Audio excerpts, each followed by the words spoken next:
deixa eu me apresentar primeiro e eu vou falar um pouco do que a gente vai abordar aqui hoje. Então, meu nome é Igor, eu sou engenheiro mecânico formado na Faculdade Federal de São João del Rei, tenho pós-graduação em gestão industrial, tenho mestrado em engenharia de energia pelo Cefet e atuo na manutenção há mais de 15 anos. Então, toda a minha experiência profissional foi nessa área. Mais na área de planejamento, de engenharia. E, como eu falei, a gente está aqui, eu trabalho junto com o Eimar, que está aqui, é engenheiro mecânico também, e a gente já trabalhou junto na mesma empresa, enfim, com manutenção, e hoje a gente tem todos esses canais aqui para divulgação justamente de conteúdos ligados à manutenção.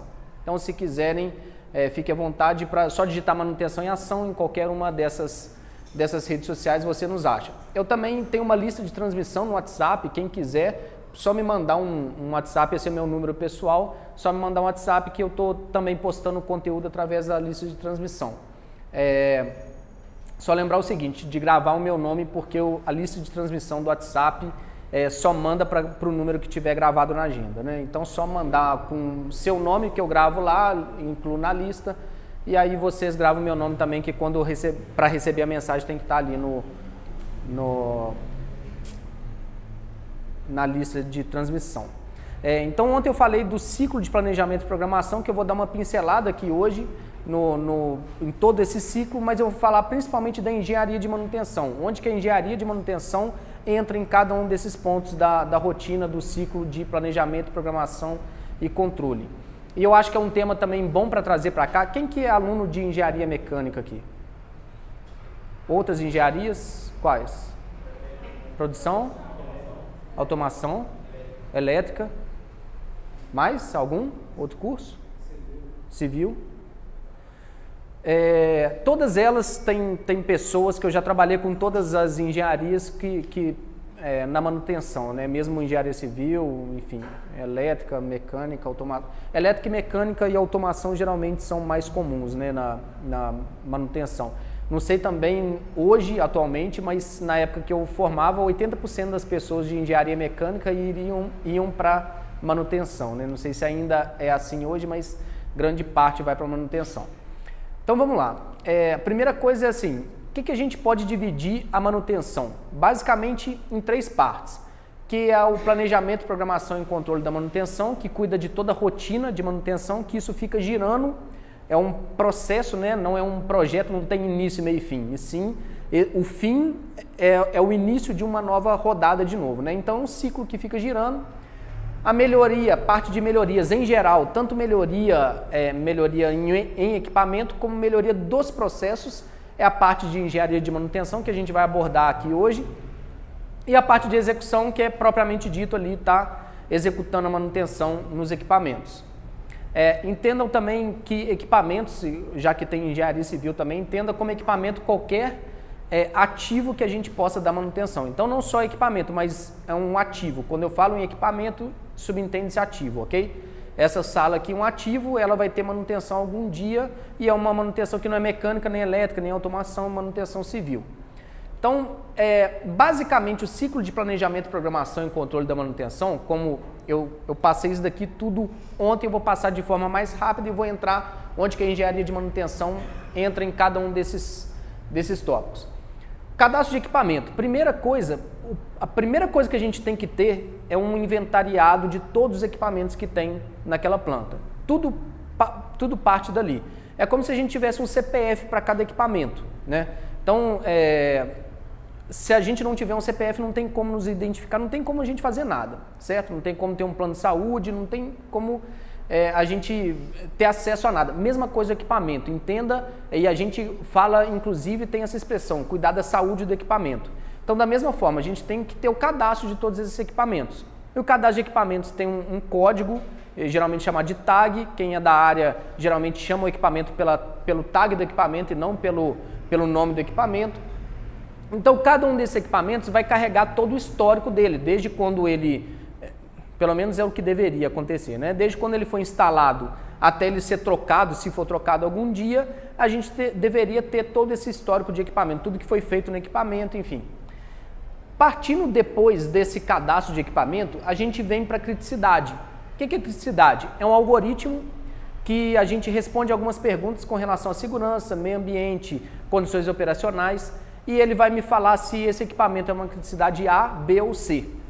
A é o mais crítico, C é o menos crítico. Então, para que serve isso? Para eu colocar a energia no lugar certo. Então, assim, muitas vezes a gente tem, a maioria das vezes, nunca vi um caso diferente desse, mas a gente tem um número de equipamentos muito maior do que o número de pessoas para cuidar desses equipamentos. Então, a gente não vai ter gente suficiente para ficar olhando em tempo integral todos os equipamentos. Então, o que a gente faz? A gente divide melhor esse tempo das pessoas. Então, eu vou atacar o que é mais crítico nos equipamentos criticidade A, o que é menos críticos no equipamento criticidade C. Muitos dos equipamentos criticidade C a gente deixa quebrar mesmo, porque não influencia em nada, não para a produção, não tem risco de segurança, meio ambiente, nem nada disso. Então, a gente vai adotar a criticidade é para isso, para a gente adotar uma estratégia de manutenção adequada a cada tipo de equipamento. Então, a criticidade A, B ou C vai me falar o seguinte: nesse equipamento, criticidade A, qual a estratégia de manutenção que eu vou adotar? Eu vou fazer uma preventiva periódica, uma preditiva, por exemplo, no criticidade A, que é mais crítico. E no criticidade C, eu posso não ter nada de plano de manutenção e ter uma corretiva como estratégia de manutenção. Vou deixar quebrar porque é melhor nesse sentido, quando o equipamento é menos crítico para mim. Beleza.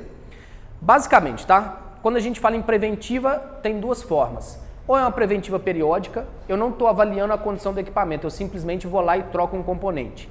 Por exemplo, para quem tem carro, a cada 10 mil quilômetros eu vou lá e troco o óleo do carro, troco o filtro. Eu não quero saber qual que é o estado do filtro ou do óleo, eu simplesmente vou lá e troco.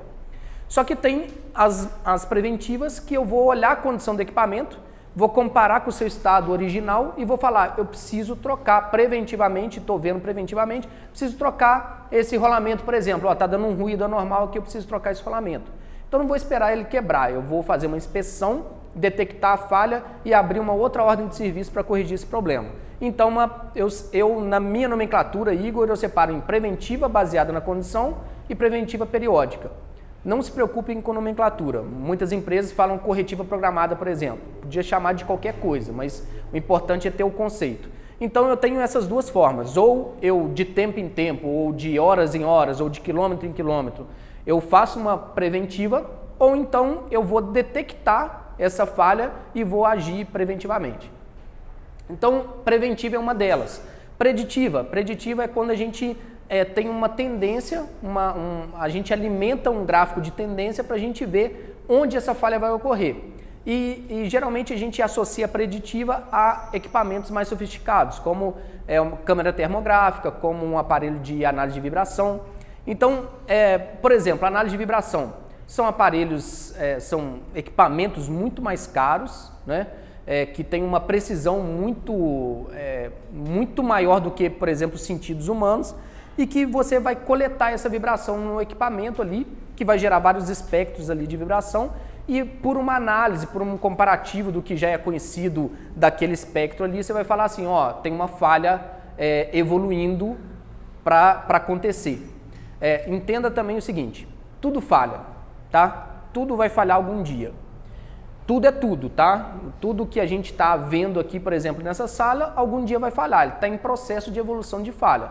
Mesmo quando o equipamento está parado, por exemplo, existe um processo, por exemplo, de oxidação, que ele está acontecendo mesmo com ele parado. Então, um dia vai ocorrer a falha. Então, a gente vai identificar onde que está essa curva de falha e agir preventivamente antes que pare de verdade, né? Aconteça uma corretiva. O processo de falha ele vai acontecer independente do ativo, independente do que eu estou analisando. Então, a gente vai fazer um plano mestre de manutenção. O que é esse plano mestre de manutenção? É fazer um plano de manutenção para o equipamento, onde eu coloco tudo que eu vou fazer nele. Não importa se eu vou ter uma periodicidade semanal, ou anual, ou bimestral, ou mensal, eu vou colocar tudo que eu preciso fazer. Seja mecânica, seja elétrica, seja civil, seja com equipamento parado ou em funcionamento. Eu vou colocar tudo que eu preciso fazer nele, baseado na experiência das pessoas que já trabalham ali, baseado nos manuais dos equipamentos, baseado em todas as informações que a gente tem para a gente construir esse plano mestre. Do plano mestre de manutenção, eu vou dividir ele em planos de manutenção. Então, vou falar o seguinte, eu tenho um plano de manutenção, inspeção mecânica mensal com equipamento parado, por exemplo. Outro vai ser inspeção mecânica mensal com equipamento em funcionamento. Inspeção elétrica mensal com equipamento parado. Inspeção elétrica mensal com equipamento em funcionamento. Inspeção mecânica semanal. E eu vou fazer cada uma desses agrupamentos. Por quê? O que é semanal, vou gerar uma ordem por semana. O que é mensal, vou gerar uma ordem de serviço por mês. Se é com equipamento parado ou em funcionamento, é importante saber porque eu vou combinar com a produção uma parada do equipamento. Se é mecânico, ou se é elétrico, ou se é civil, é importante saber porque vai ter uma pessoa especializada para cada coisa. Enfim, e aí a gente vai separar nisso que vão gerar ordem de serviço que vem para um plano de 52 semanas. Esse plano de 52 semanas, o próprio nome diz 52 semanas, que é um ano, a gente vai controlar isso num mapa onde eu vou ter cada semana, por exemplo, eu estou na semana 25, eu olho na coluna aqui da semana 25, eu vou saber todas as manutenções que vão ocorrer naquela semana. Imagina que eu estou gerenciando 2.000 equipamentos. Começou a ficar complexo pela população ali de equipamentos. Então, se a gente não tiver muito bem organizado, é muito mais fácil de não fazer do que de fazer. É muito mais fácil de esquecer ou de perder esse controle. Então, através do mapa de 52 semanas, a gente consegue controlar isso certinho por equipamento, por cada semana o que vai ser feito. Planejamento, que é a carteira de serviços. Então, o planejamento, planejar, diferente de programar, planejar prover recursos para que aconteça aquela manutenção. Então, se eu tenho uma ordem de serviço, eu tenho que saber quais materiais que eu vou utilizar, se eu vou precisar de algum serviço, contratação de serviços terceiros, quais ferramentas que eu vou utilizar, quantas pessoas, por quanto tempo vão precisar ser feito. Então, todo planejamento de manutenção, ele é feito geralmente por uma pessoa que conhece muito, que às vezes nem precisa nem em campo, na sala mesmo ele consegue imaginar, ler o texto ali e falar assim, então vai acontecer aquela manutenção? Ok, então nós vamos fazer vamos precisar desse material, vamos precisar desse serviço e assim por diante.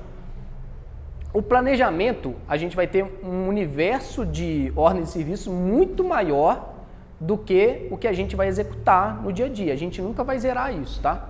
A gente vai controlar para que sempre esteja no mesmo nível ali de número de ordem de serviço, de volume de ordem de serviço, mas a gente nunca vai zerar isso daqui não. É muito mais ordens para fazer do que a gente consegue fazer. Só que a gente vai controlar de acordo com a criticidade do equipamento, vou naquele primeiro do que no outro, enfim. A gente sempre vai ter demanda para ser feita. Aí vem para a programação. A programação é o quando fazer. Eu colocar isso numa linha de tempo, num cronograma. Então, a gente tem, por exemplo, o Project, que é um MEMS Project, que é um software que a gente pode fazer o cronograma nele, essa tela é dele, enfim. Coloquei todas essas telas pequenas porque eu vou entrar em cada uma delas agora, né?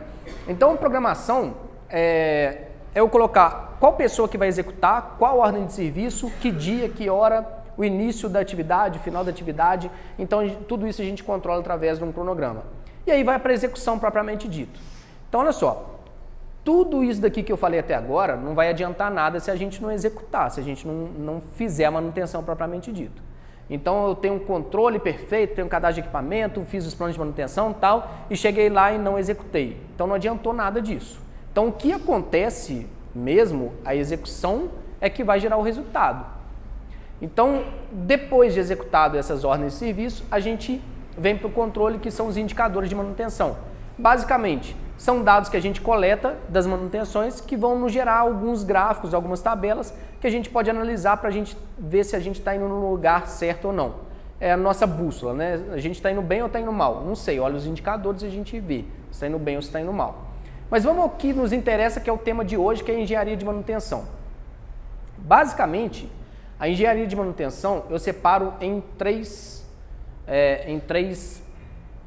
disciplinas, vamos colocar assim. A primeira eu chamei de gestão e métodos, a segunda projetos e melhorias e a terceira tecnologia e regulamentação. E nós vamos falar cada uma delas. E por que eu falei aquele ciclo? Porque cada uma delas vai encaixar vai encaixar em um determinado ponto ali de todo aquele ciclo para fazer o negócio rodar bem. Pessoal que está copiando, fiquem à vontade, mas se quiser também eu passo esse material depois, tá? Não tem problema nenhum, pode tirar foto à vontade. Tem um monte de câmera aqui. Não... Isso tudo vai virar alguns vídeos picados que a gente fica postando todos os dias, tá?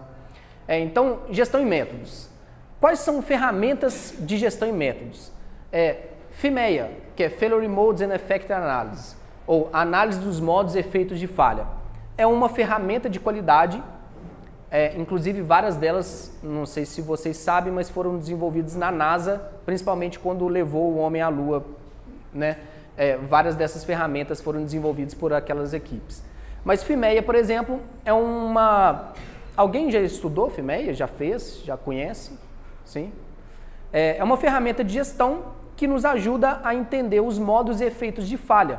Então a gente está fazendo estudo preventivamente para entender esses modos e efeitos das falhas, como que elas acontecem, para criar ações preventivas para que não aconteça mais. É uma excelente ferramenta para criar um plano de manutenção, por exemplo. Agora, todas essas ferramentas que eu vou falar, principalmente hoje, é muito importante falar o seguinte, elas utilizadas no momento errado, de maneira inadequada, elas não são boas.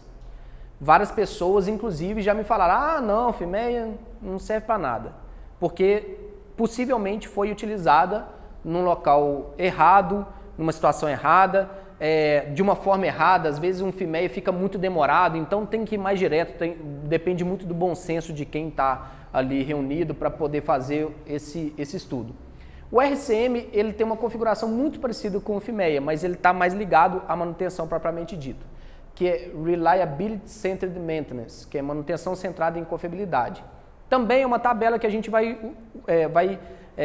estudar os modos e efeitos de falha dos equipamentos, só que mais focado na manutenção. Então a gente vai um pouco mais a fundo, eu julgo um pouco menos complexo do que o FMEA, mas ele vai mais direcionado principalmente para revisão dos planos de manutenção, tá? O RCM, estudo de confiabilidade. Quando a gente fala em estudo de confiabilidade em RCM, associem a revisão dos planos de manutenção. Tanto do FMEA quanto do RCM, o produto final vai ser plano de ações. Vão ser ações para serem executadas, lá com o responsável, com prazo para executar a ação. O RCM, a grande maioria das ações, vão lá no plano de manutenção para revisar eles. Tá? Então, sempre pense em RCM como revisão dos planos de manutenção. Eu preciso revisar o plano de manutenção, uso o RCM, que é uma excelente ferramenta. Gestão de materiais. Imagina o seguinte, que em grandes empresas principalmente, hoje a gente teve na Valorec, por exemplo, Valorec Management. Lá tem como se fosse 5 fábricas dentro de uma. Tem a parte de siderúrgica, tem laminação, 2 laminações, tem parte de trefilaria, tem tubos petrolíferos, parte de usinagem, etc. Tá bom, imagina que eu tenho um motor elétrico, imagina quantos motores elétricos de 1,5 CV tem na planta. É uma infinidade. E se não tem uma equipe gerindo esse material, a siderurgia vai estar mantendo estoque, a laminação vai estar mantendo estoque, a outra, e sendo que eu poderia manter um estoque que iria atender a todas. Então, estoque é como se fosse um capital de giro da empresa, é um dinheiro parado. Se você comprou e ele está parado, ele não está gerando valor. Mas ela é uma segurança que ou em uma estratégia de negócio, que quando falha o equipamento, eu vou e coloco um motor, por exemplo, o componente ali. Então, se eu tenho uma fábrica muito grande, é muito mais fácil de eu manter muito mais fácil de fazer o errado do que o certo. De encher de estoque, e aí você está enchendo a empresa de dinheiro parado, do que manter um estoque inteligente que vai atender vários pontos ao mesmo tempo. Por exemplo, também aqui é interessante falar de intercambiabilidade. O que é intercambiabilidade? É você utilizar o mesmo componente em vários equipamentos diferentes. Então, por exemplo, se eu estou instalando um novo equipamento, é interessante que nesse novo equipamento eu faça um estudo para falar o seguinte, o que pode ser igual ao que eu já tenho aqui? Por exemplo, em mineração, tem muita correia transportadora. Tá bom, eu estou instalando uma nova correia transportadora. O que já existe aqui que eu posso fazer igual? Porque eu economizo em estoque, Eu já tenho a pessoa treinada para, se ele está olhando para um equipamento e se ele olha para o mesmo, é a mesma coisa. Então, assim, gestão de materiais é uma infinidade também de coisas a gerirem aqui, tá? Análise de falha. Análise de falha eu acredito que a maioria conhece. Quem já ouviu falar, pelo menos, análise de falha? Nunca? Já? Todos?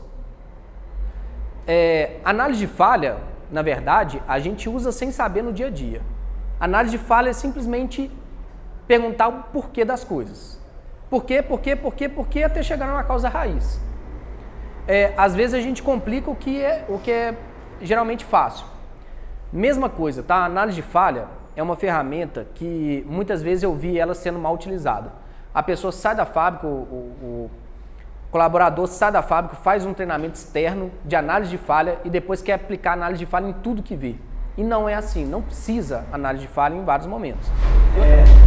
Há uma planta onde eu tenho 70% corretivo e 30% preventivo. A situação um pouco crítica. Qual que é o melhor momento? Qual momento eu tenho que fazer a análise de falha? Cada caso é um caso, tá? Entenda que minha resposta pode não ser certa, mas eu tô assim, num bate-pronto. Eu não faria análise de falha, zero. Eu faria isso daqui bem feito. Porque isso daqui vai começar a virar o jogo, e aí quando você aumentar um pouco maior o percentual de preventiva, aí você começa a ter tempo para fazer análise de falha e atuar nas corretivas. Porque senão, assim, você está tirando o tempo seu para fazer análise de falha, para atacar as corretivas, que às vezes você sabe o porquê que está falhando. Não precisa ter um estudo ali.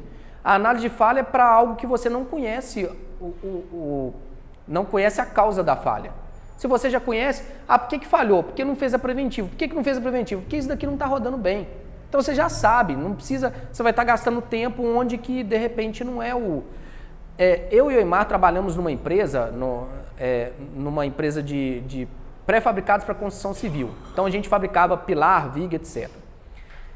Que uma empresa antiga que não tinha nada, zero. Quando eu cheguei não tinha nenhum computador. Tinha nada. O cadastro começou a ser feito num caderno até chegar um computador para a gente. Então, isso daqui, a gente passou 2 anos lá, geramos um resultado que nunca foi gerado antes, quebramos todos os recordes de produção, porque a gente começou a dar mais disponibilidade para os equipamentos. Não fizemos análise de falha. A gente começou a fazer no final lá a análise de falha do fluxo disso daqui. Então a gente traçou um fluxo de todo esse processo e a gente falava assim, essa semana, o que rodou pior aqui? Qual caixinha que rodou pior? Sabe um fluxograma? Já viram todos um fluxograma? Fluxograma descrevendo isso daqui. E aí toda semana, na sexta-feira, que a gente começou a ter mais tempo, na sexta-feira a gente fazia assim, qual a caixinha que rodou pior aqui essa semana? Essa daqui. Então vamos fazer uma análise de falha dela. Por que rodou pior? Por quê? Porque a gente chegava em alguma coisa que era um detalhe aqui que está dentro dessas ferramentas que eu estou mostrando, que a gente pode falar assim, não, vamos implementar aqui isso ou aquilo, enfim. Infelizmente, alguns sistemas, eu não estou falando mal do SAP, é uma excelente ferramenta, mas para isso daqui eu não gosto. Eu particularmente... Olha só, vou te dar um exemplo. A gente faz um RCM e gera uma ação lá. Verificar se existe esse item no plano de manutenção. Cara, é uma vida para fazer isso. Você não acha o plano de manutenção, você tem que entrar em todos eles, você gasta muito tempo, aí você fala assim, vou incluir, se tiver, se não tiver, inclua aqui num plano, ou então cria um novo que está mais fácil. Exatamente. Por exemplo, quando eu entrei em outra empresa, usava o SAP, nós cancelamos 3.500 planos de manutenção. Nós cancelamos, deletamos ele. Tava uma bagunça aquilo.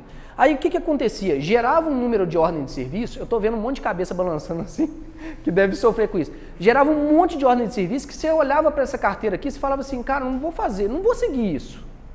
Aí você não tem controle de fechamento de ordem de serviço, você não gera indicadores corretos, aí assim é uma bola de neve. A primeira coisa que a gente fez foi, deleta tudo e vamos começar do zero de novo. Aí eu ia com o inspetor para a área e falava assim, cara, qual a sua rota? Ele fazia tudo na cabeça. Então ainda funcionava alguma coisa, porque a pessoa tinha um comprometimento muito forte, mas ele não fazia nada em ordem de serviço. Então eu coloquei uma pessoa, um estagiário, para andar com esse inspetor e tirar tudo da cabeça dele e colocar no papel. Fui deletando tudo quanto é plano de manutenção, aos poucos, né, para não também... Tinha uma meia dúzia lá que funcionava, então fui deletando e reconstruindo. E assim, parece um mundo de coisas a se fazer. Pode até ser um mundo de coisas, mas se você não fizer, você vai continuar nisso o resto da vida. Entendeu? Então assim, é complicado, mas infelizmente, cara, SAP é o software mais caro do mundo para isso. É o tido como melhor, é o mais confiável, etc. E não consegue fazer gestão, então assim, em alguma parte desse processo tem algo errado.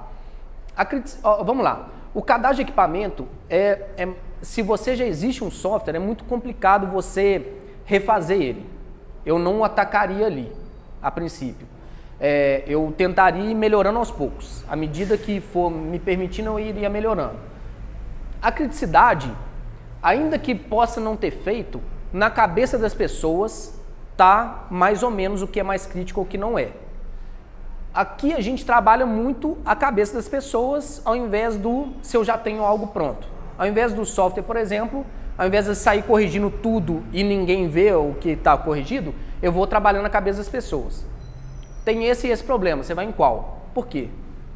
Então, criticidade de certa forma, na cabeça dos inspetores, na cabeça das pessoas que estão do técnico de preditiva, das pessoas que estão ali na linha de frente para identificar os problemas, eles sabem mais ou menos o que é mais crítico e o que não é.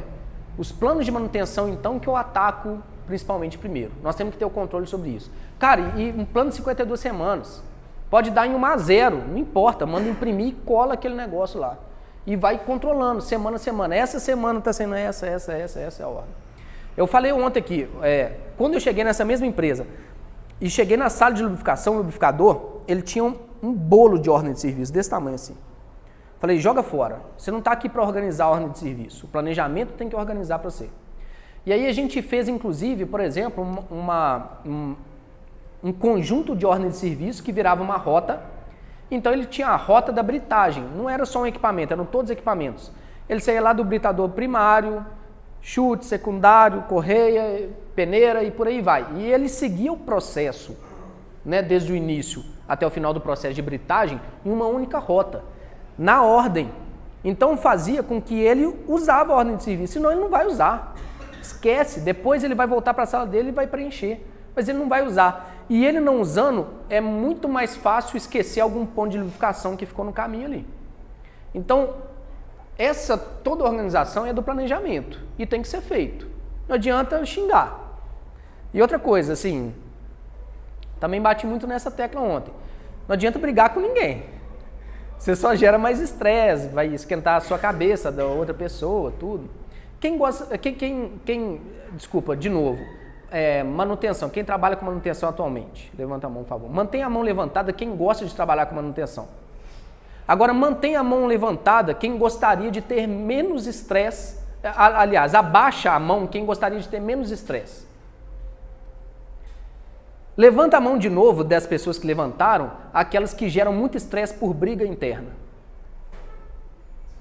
Então, assim, a gente já sabe o porquê e continua no mesmo porquê, no mesmo erro, assim. Às vezes não depende só da gente, claro, né? Mas muito depende, tá? Briga não só interna, né? Briga, produção, manutenção também é muito comum, né? Ó, o que eu acho, Igor, tá? Saindo um pouco da manutenção, mas é o seguinte, cara, vida só tem uma só. Se você não tá feliz, vai embora, velho. Vai outra, tem outra empresa, sei lá. Vai ser feliz em algum lugar. Dá para ser feliz trabalhando com manutenção. Mas dá para estressar também trabalhando com manutenção. E todo mundo gosta no final. Tá vendo? Todo mundo se manteve com a mão levantada. Todo mundo gosta, mas o estresse é complicado. Eu alimentava saúde, alimentava doença por muito tempo. Agora eu estou começando a alimentar saúde. Mas enfim, vamos lá. Então, a análise de falha, onde que eu estava, melhoria contínua, que a gente pode entrar no Six Sigma, Lean Maintenance, que nada mais é do que ciclos ali de melhoria contínua, que a gente pode usar dentro desse ciclo algumas das ferramentas de análise de falha, de FMEA, etc., que também é muito falado hoje em dia pela aplicabilidade, enfim, você pode, quando uma pessoa também falar o seguinte, vamos aplicar o Lean Maintenance, vamos aplicar o Six Sigma, tem algum Green Belt aqui, Black Belt? Não, mas tem alguma empresa que faz essa... Green Belt, por exemplo, tem treinamentos externos que vão ensinar isso muito bem, tá? Esse ciclo de melhoria contínua. É o PDCA, vocês estudaram PDCA? PDCA, só que ele mais detalhado, ele chama de The Make. Como é que é? Isso. Isso, exato. Então, ele é um ciclo que também merece um estudo, uma dedicação. O que quando for, se vocês tiverem oportunidade de implantar, de participar de uma equipe, o que eu sugiro pega um piloto. Você não vai conseguir abraçar o mundo. Pega uma área piloto e faz esse, e depois replica para outra área e assim por diante. Sistema informatizado, mesma coisa. Cara, o SAP, se não tiver um key user lá, uma pessoa responsável pelo SAP na planta, ou uma equipe, enfim, vai virar bagunça, porque exatamente, você tem 5 sites lá, é como se fossem 5 fábricas dentro de uma mesma planta. Se cada um usar uma codificação diferente, você não vai ter padrão nenhum. Então você precisa padronizar isso, enfim, você precisa de cuidar do sistema. Gestão de terceirização, que também é uma parte que merece um apoio assim, mais de perto das pessoas que fazem toda essa gestão, buscar novos fornecedores com maior qualidade, com menor preço, enfim. Padronização dos processos. Então, todos os processos, como eu falei, é interessante que a gente tenha fluxo de tudo. E que esse fluxo não fique guardado em uma pasta no computador ou num gaveteiro. E sim que seja usado, né? Se eu tracei um fluxo, eu estou mostrando a minha realidade ali. Não para inglês ver, que não vai adiantar nada. E esse fluxo ele vai me ajudar a manter esse padrão. Essa parte de gestão e métodos, tá? Só lembrando, gestão e métodos. Agora vamos para projetos e melhorias. Projetos e melhorias. Estudos de engenharia, por exemplo. Se eu vou fazer uma melhoria no equipamento, ele veio num estado original ali e eu vou mudar ele por algum motivo. Então tem que ter um estudo de engenharia para melhoria não ser pioria, né? Que a gente vê muito. Vai lá, tentativa e erro, modifico o equipamento e causo outra... muitas vezes, por exemplo, pessoas tornaram algum componente mais robusto, que era justamente o fusível, e aí quebrou outra coisa pior para frente. Então, por exemplo, que a gente vê na parte mecânica. Esse acoplamento quebra toda hora, vou trocar ele por um mais robusto. Aí você quebra o redutor. Aí o acoplamento é justamente fusível ali, para que se quebrar alguma coisa que quebra o acoplamento. Se ele está quebrando toda hora, possivelmente é alguma coisa que não está certo ali. É um desalinhamento de eixo, alguma coisa que não tá correto. E aí você, tornando ele mais robusto, talvez você vai quebrar outro componente ali que é muito pior. Né? Então, estudos de engenharia é justamente estudar mesmo, pegar o manual, pegar a condição do equipamento, chamar fornecedores, especialistas de cada coisa, juntar todas as informações para poder fazer alguma melhoria. Grandes paradas.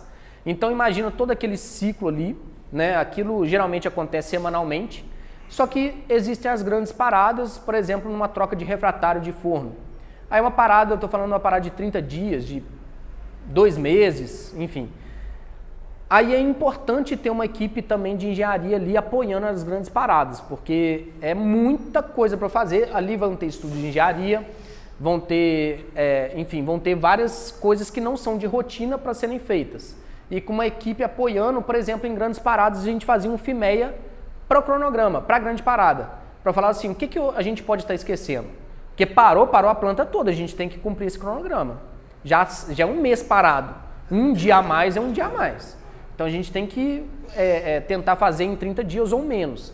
Né? E para isso a gente fazia, por exemplo, FIMEA para poder identificar preventivamente algumas falhas que possam acontecer. E sempre pegava, tá? Sempre pegava alguma coisa, principalmente serviços que precisariam em determinado ponto e a gente não estava contando com ele. Por exemplo, andaime. A gente tem um local que precisaria de andaime e a gente não estava contando com ele. A gente achava que... Ou a gente tem que acessar um local que tem que desmontar outro componente, outro equipamento para poder acessar. A gente tinha esquecido disso. É muita coisa, um mês de atividades é muita coisa para ver, então passa alguma coisa direto.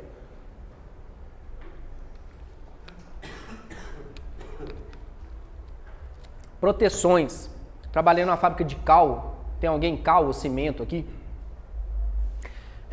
Cal ou cimento basicamente é um forno rotativo que é como se fosse uma lata de óleo gigante, né? Um cilindro gigante de, sei lá, tem vários 100 metros, 150 metros, que a matéria-prima vai entrar de um lado e vai sair a cal do outro, o cimento, enfim.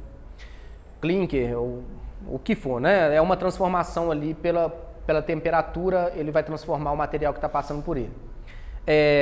Tinha troca de refratário, então tinha pessoas lá dentro do forno trocando refratário. Ao mesmo tempo tinha alinhamento dos rolos em que o forno é apoiado, que a gente precisava fazer alinhamento. Então, para fazer o alinhamento, às vezes precisava girar o forno. Então a gente tinha que ter certeza que não tinha ninguém lá dentro. Então, esse tipo de coisa, a gente tem o FIMEA, por exemplo, para cercar. Esse tipo de situação. E manutenabilidade, manutenabilidade é a facilidade ou dificuldade de fazer uma manutenção. Por exemplo, manutenabilidade, aí a gente está falando de um setup é troca de ferramenta, um ajuste ali adequado. O pit stop, por exemplo, da Fórmula 1 pode ser um setup. Na década de 50, se vocês pesquisarem no YouTube, tem esse vídeo lá, década de 50, pit stop da Fórmula 1. O narrador falando assim, em êxtase, que estava sendo trocado o pneu, abastecido o carro em 60 segundos. 60 segundos. Hoje faz em 1 segundo. Então, assim, por quê? Porque melhorou a manutenabilidade. Hoje são mais pessoas ao mesmo tempo, com ferramentas, trocou a forma de trocar o pneu ali, né? Não é aquela quantidade de parafuso, é um só ali, sacou, tirou, tem uma pessoa para colocar, outra pessoa para tirar. Então, isso na indústria, o que a gente faz? A gente cria ferramentas adequadas para cada situação. A gente vê, manutenabilidade também está muito relacionado a locais de difícil acesso, para facilitar o acesso, criar uma plataforma ali para acessar o equipamento, etc. Então, e a terceira parte, lembrando de novo, gestão e métodos, projetos e melhorias, agora tecnologia e regulamentação. Regulamentação são as normas regulamentadoras, por exemplo, NR10 de elétrica, NR13 de vasos de pressão e assim por diante. Então, isso daqui também tem vários itens ali na norma regulamentadora que tem que cumprir todos eles, que tem que conhecer ele. Às vezes, as pessoas que estão ali no planejamento, programação e controle, às vezes não vai ter tempo para parar, sentar e ver exatamente tudo que precisa, etc. Então é interessante também ter um apoio aqui da engenharia de manutenção. NR10, então, nossa, é um mundo de coisas, todos esses, né? Meu mestrado foi em caldeiras a vapor, que é um vaso de pressão que tem também várias coisas que tem que ser cumpridas, que tem que estar atento, que, enfim, não só a gente sempre pensa numa auditoria, né? Em chegar lá um auditor e dar uma multa para a empresa, mas muito mais pela segurança dos funcionários, né? Apesar de que a gente vai lá, faz um painel todo novo, todo segundo NR10 e tal, depois vai lá abrir ele e acha um copo de café, é complicado. Mas, enfim, a nossa parte a gente tem que fazer para regulamentar. Novas tecnologias, então o tempo inteiro estão vindo novas tecnologias. Eu não digo só tecnologia de automação, de elétrica e eletrônica, mas tecnologia de materiais, por exemplo. Novos materiais para... O refratário, por exemplo, na época a gente trocou por um novo material. É uma nova tecnologia. E automação e IoT, né? IoT, internet das coisas, né? Então, isso o tempo inteiro está sendo falado.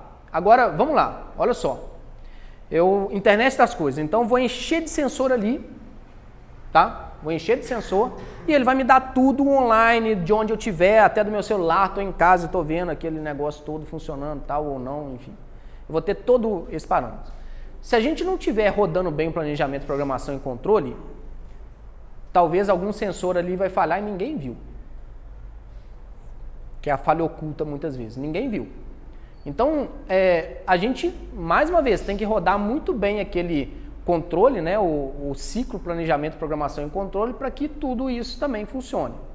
Então, vamos lá. Dentro do ciclo que eu mostrei, quais essas ferramentas auxiliam em quê? Então, cadastro de equipamentos, padronização das tags, né? Quem que vai fazer? Engenharia de manutenção. Isso eu estou falando, por exemplo, de uma grande empresa em que que é separado, tá? Uma engenharia de manutenção de um planejamento, programação e controle. Em pequena empresa, a gente fazia tudo, né? É um volume menor e a gente cuidava de tudo. Gestão de materiais. É aqui, porque a gente está cadastrando os materiais também, os componentes, eles estão ligados ao cadastro de equipamento. Sistema informatizado, como é que isso vai para dentro do sistema informatizado? Como é que vai ser cadastrado? Olha a importância, toda essa padronização vem da engenharia.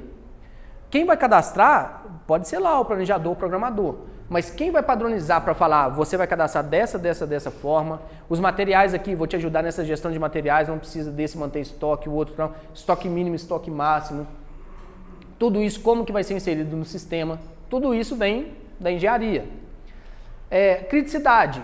Quem que elaborou essas perguntas para falar que é uma criticidade A, B ou C? Quem que construiu esse algoritmo aqui? A engenharia de manutenção. Então, a gente vai saber se ele é A, B ou C de acordo com várias perguntas. E aí não tem um achismo, né? Não tem uma pessoa falando assim, eu acho que é ou eu acho que não é.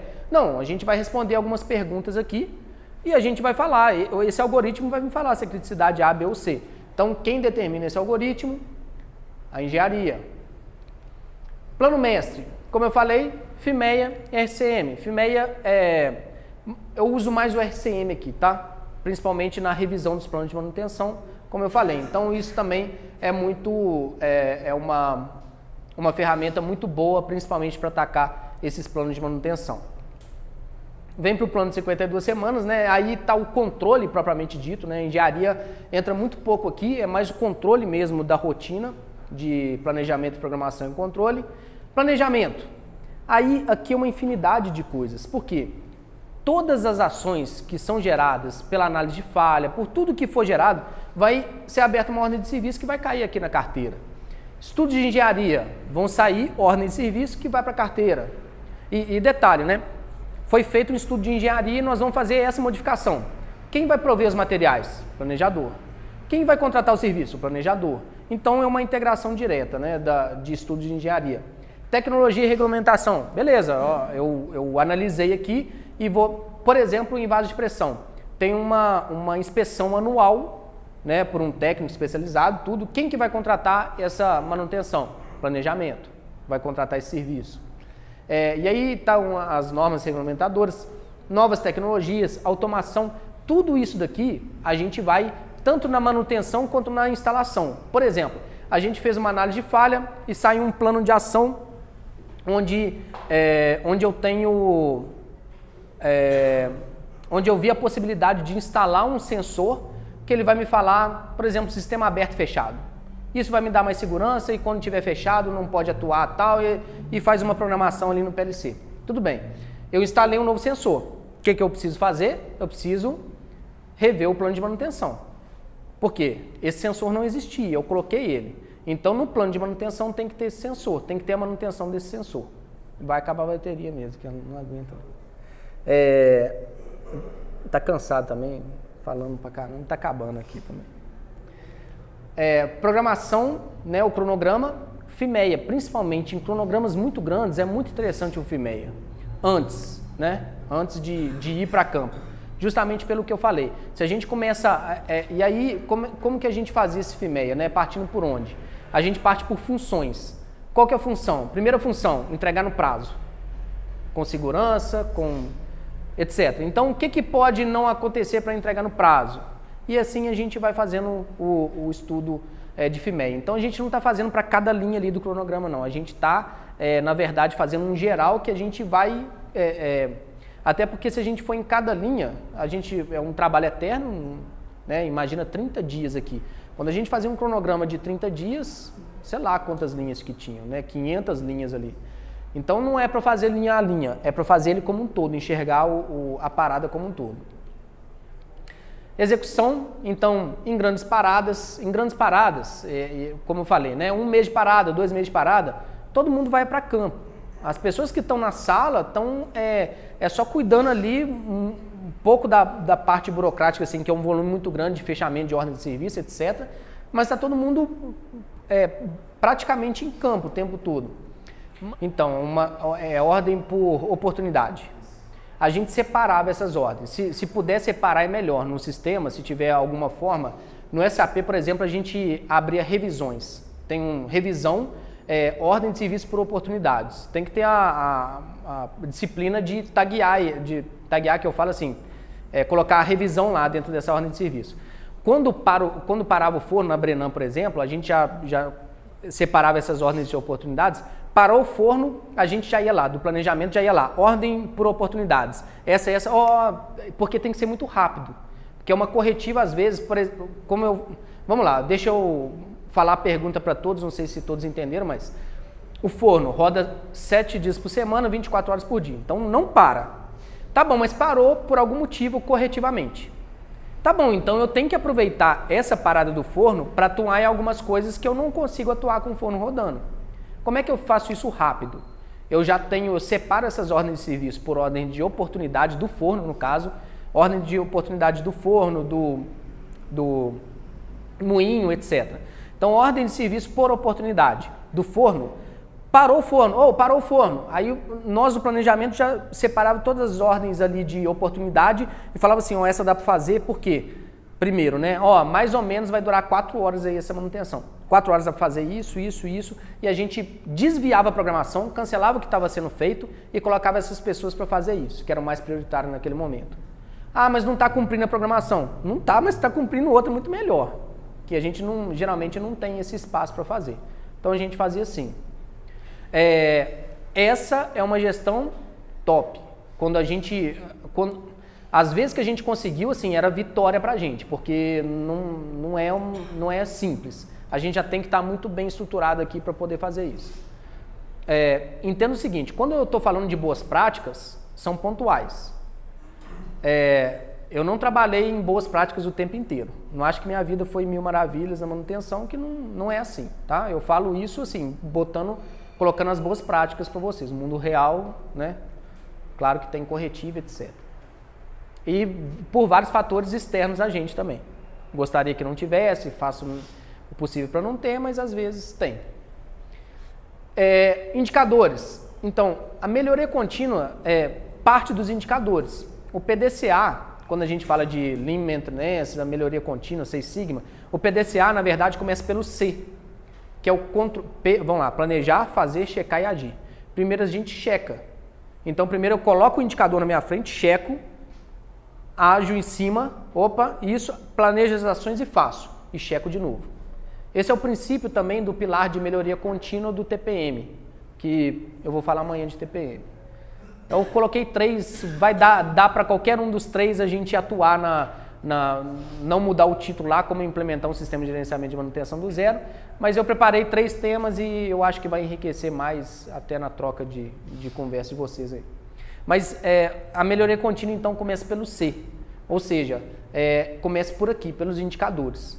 Então esse é o final do processo, né?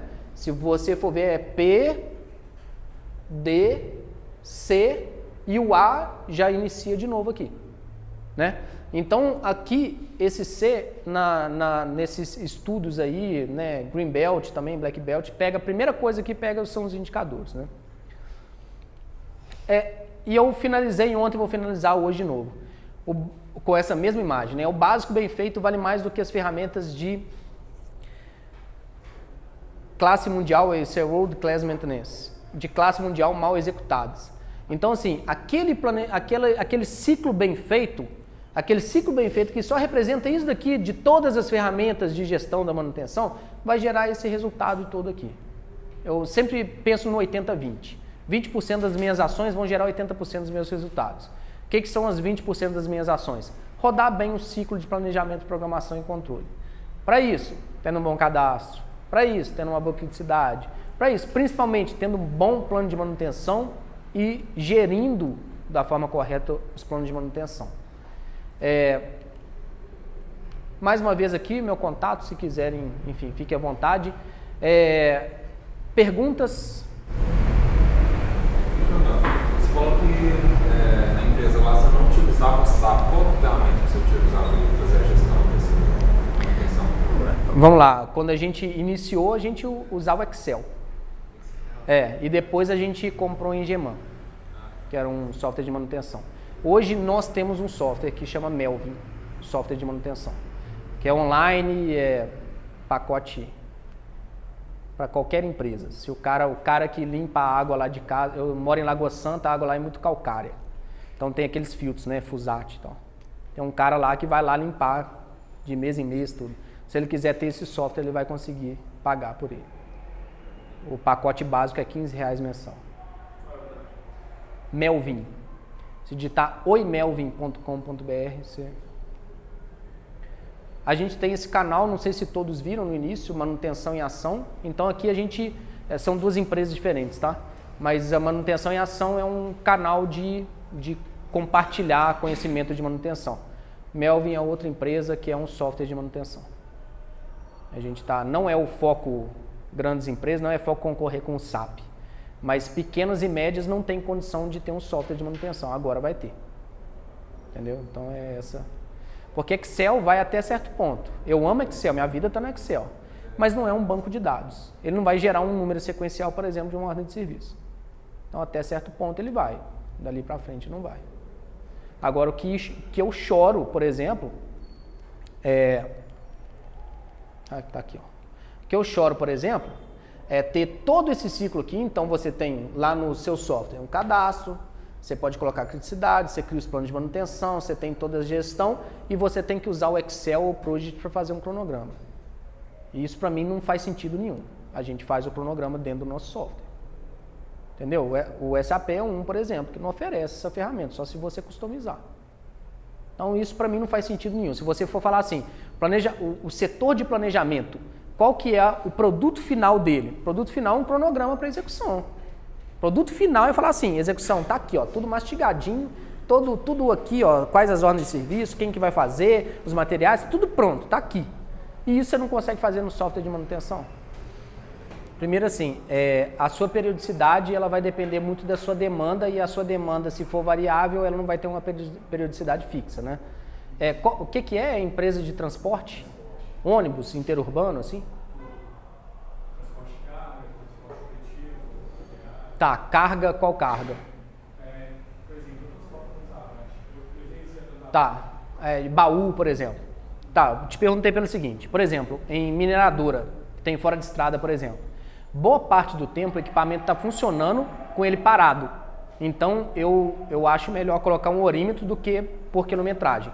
Porque por quilometragem ele está parado, mas o motor está funcionando, está desgastando. Então, o orímetro é melhor.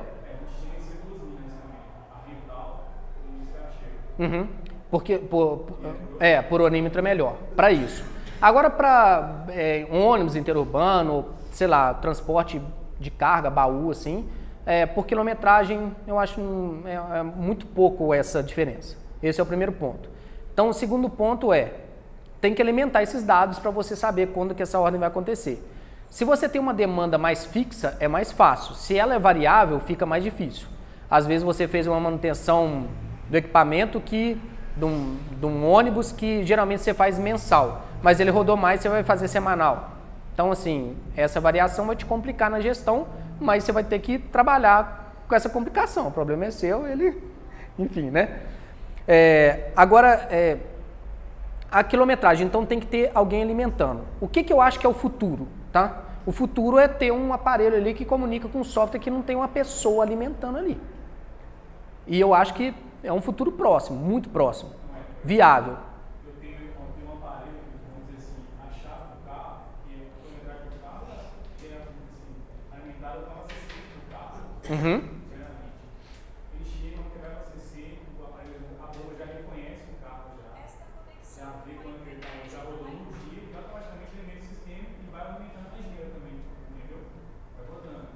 Qual que é o sistema? Alto.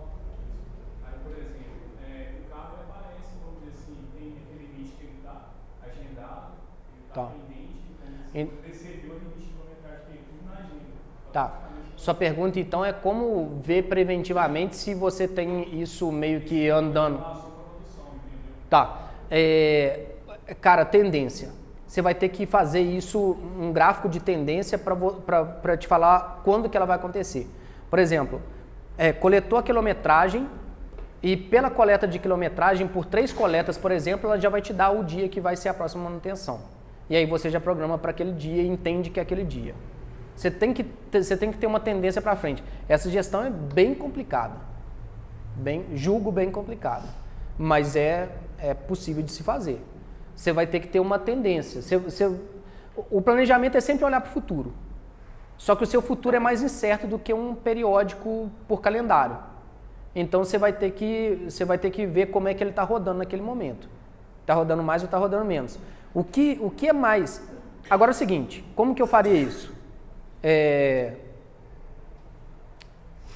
Vão ter equipamentos que vão ser mais sazonais do que outros, certo? Separa eles. Porque se você tem um ônibus interurbano, é mais ou menos a mesma coisa, não é? Agora, se você tem uns que são mais sazonais do que outro, que você fala assim, essa época do ano, por exemplo, ou não sei, enfim, vai rodar mais do que uma outra época, esse sim você faz a gestão dessa forma. Cria gráficos de tendência que se alimenta. O que eu estou falando é o seguinte, por exemplo, você anotou lá 10 mil quilômetros. E você vai ter que fazer uma manutenção com 11 mil. Você anotou aqui, você anotou hoje 100, amanhã mais 100, depois amanhã mais 100, cara, 300 em 3 dias vai chegar a 1000 em 10 dias. Claro que eu estou falando uma conta simples, mas se você for fazer para tudo, talvez você se perca. Então eu só pegaria, o conceito de criticidade.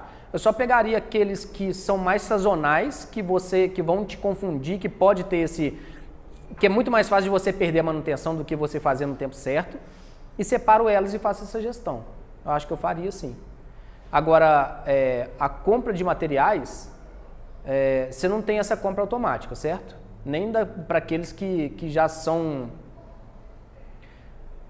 Você vai ter um almoxarifado. Almoxarifado, sim, é compra automática. Tirou, vem, realimenta. Agora, de algumas manutenções você não vai ter, você vai ter de acordo com a demanda. Vamos dizer assim, eu tenho um controle de estoque mínimo. Controle de estoque mínimo, ótimo. Isso, beleza. Agora, que não é de estoque,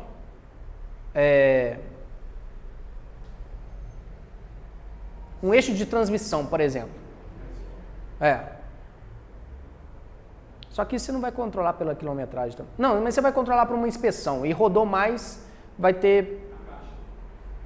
Pois é, então, eu faria dessa forma. Eu colocaria, assim, em uma tendência, um gráfico de tendência.